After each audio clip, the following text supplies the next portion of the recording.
Ano ang Sibelius Monument at Suomenlinna?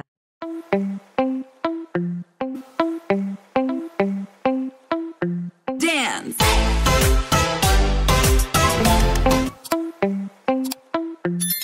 Alamin natin ang kasaysayan ng Sibelius Monument at ang Suomenlinna sa Helsinki.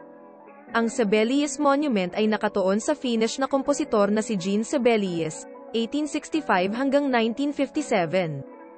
Ang sikat na kompositor sa mundo na si Jean Sibelius, na monumento ni Aila Hiltunen ay matatagpuan sa Sibelius Park. Ito ay inihayag noong 7 ng Setyembre taong 1967. Ang Sibelius Monument, nakahawig ng mga organ pipe, ay gawa sa welded steel na may higit sa 600 pipe at may bust ng kompositor sa isang gilid. Ang monumento ay isa sa mga pinakasikat na estatwa ng Helsinki at isa sa mga pinakakilalang atraksyong panturista. Minsan ay sinabi ng Finnish composer na si Jean Sibelius, huwag pansinin ang sinasabi ng mga kritiko. Ang isang rebulto ay hindi kailanman naitayo bilang parangal sa isang kritiko. Nagdadala sa kasabihang ito sa katuparan ay ang Sibelius Monument sa Helsinki. Itinayo noong 1967 ng Finnish sculptor na si Aila Hiltunen. Ang abstract monument ay kahawig ng sound wave na ginawa mula sa mga kumpol ng mga organ pipe. Binubuo ito ng mahigit 600 steel pipe na hindi pantay na pinagsama-sama sa iba't ibang taas, na may pinakamataas na tubo na umaabot sa mahigit 27 talampakan sa hangin. Ang palatandaan ay hinanggad na isama ang diwa ng musika ni Sibelius, ngunit ang abstract na kalikasan nito ay naging sanhi ng maraming kritiko ng rebulto na sabihin na hindi nito direktang pinarangalan ang kompositor.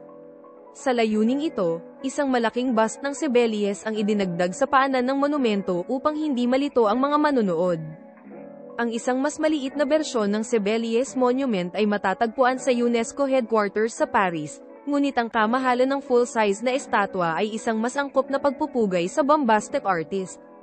Ang susunod na paksa ay ang kuta ng Suomenlinna. Bago ka makarating sa isla ng Suomenlinna, kailangan mong sumakay sa lancha at maglakbay ng 15 hanggang 20 minuto. Ito ay talagang malapit sa lungsod ng Helsinki.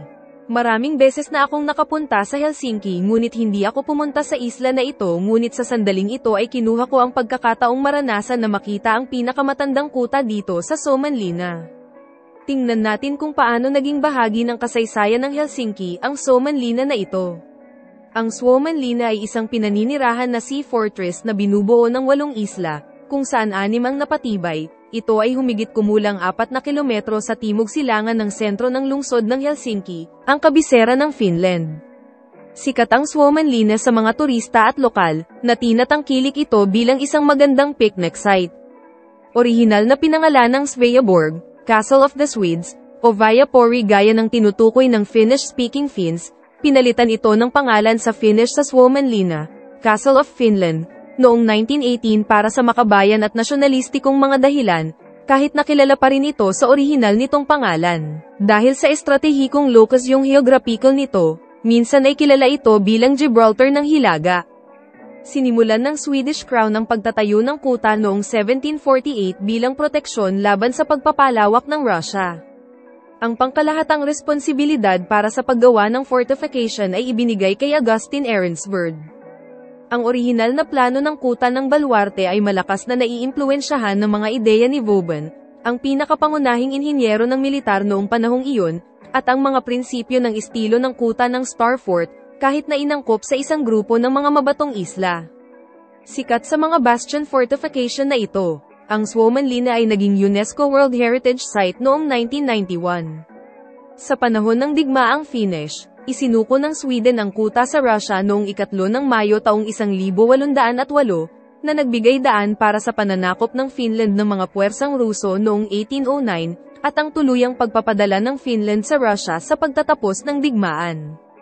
Ang mga isla ay ginamit noon bilang base para sa Russian Baltic Fleet noong World War I, kung saan sinimulan ng Russia ang pagtatayo ng Krepost Sveaborg noong 1915. Umalis ang mga puwersang Ruso pagkatapos ng kalayaan ng Finland noong 1917. Pinamahalaan noon ng Finland ang Suomenlinna sa pamamagitan ng Defense Department hanggang sa maging karamihan nito sa kontrol ng sibilyan noong 1973. Hanggang 1808, Ang Suomenlinna ay isang Swedish fortress, ngunit sa parehong oras ay isang mahalagang base ng hukbong dagat.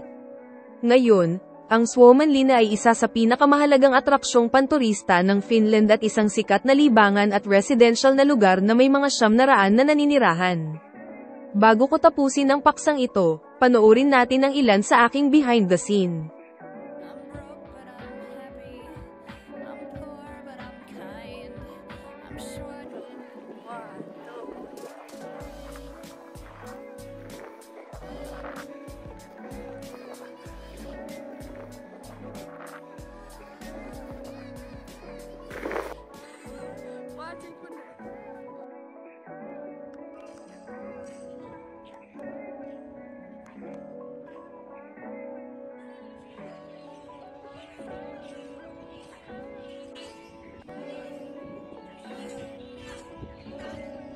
Salamat sa panonood.